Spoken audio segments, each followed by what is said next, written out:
پارہ نمبر 25 سورہ الشورى آیت نمبر 23۔ اعوذ باللہ من الشیطان الرجیم، بسم اللہ الرحمن الرحیم۔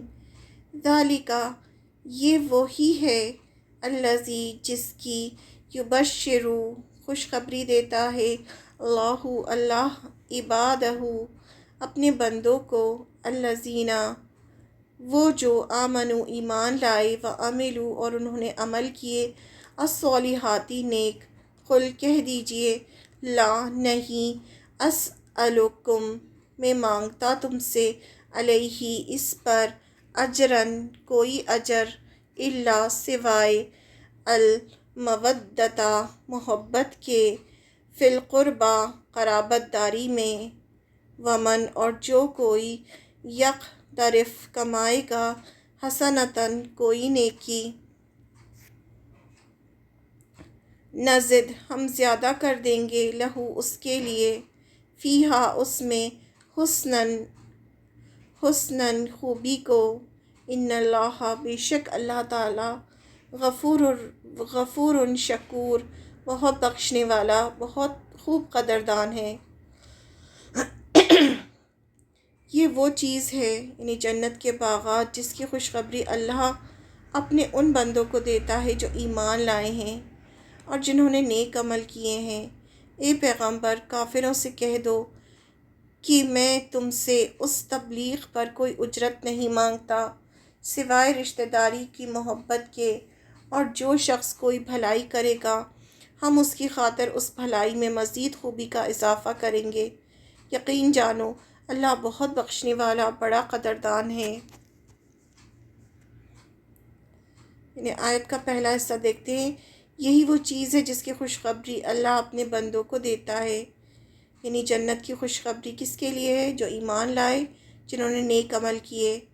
پھر فرمایا جا رہا ہے کہ ایمان والوں کے لیے تو جنت ہے، لیکن کافروں سے کہا جا رہا ہے کہ یہ پیغمبر، آپ ان سے کہہ دیجئے کہ میں تم سے اس تبلیغ پر کوئی اجرت نہیں مانگتا۔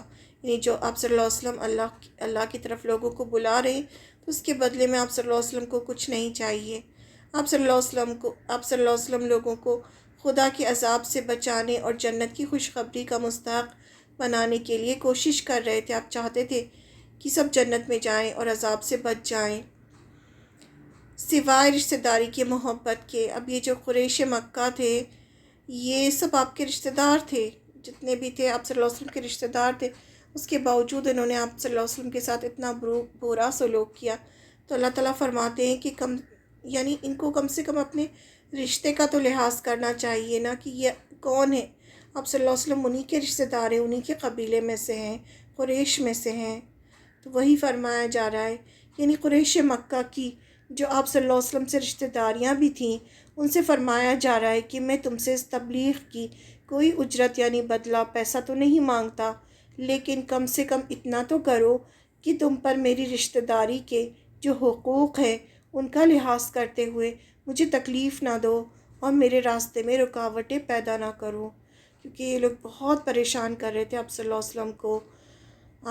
آپ جب بازار میں جاتے تھے تو ابو لہب جو آپ کا چچا تھا، وہ پیچھے پیچھے جاتا، اور آپ کسی کو وہ سمجھاتے تو وہ کہتا کہ یہ جھوٹے ہیں، یہ جھوٹ بول رہے ہیں۔ آپ کے گھر میں کچرا پھینک دیا جاتا، آپ کے راستے پہ کانٹے بچھائے جاتے، ہر طرح سے آپ کو تکلیف دی مشرکین مکہ نے۔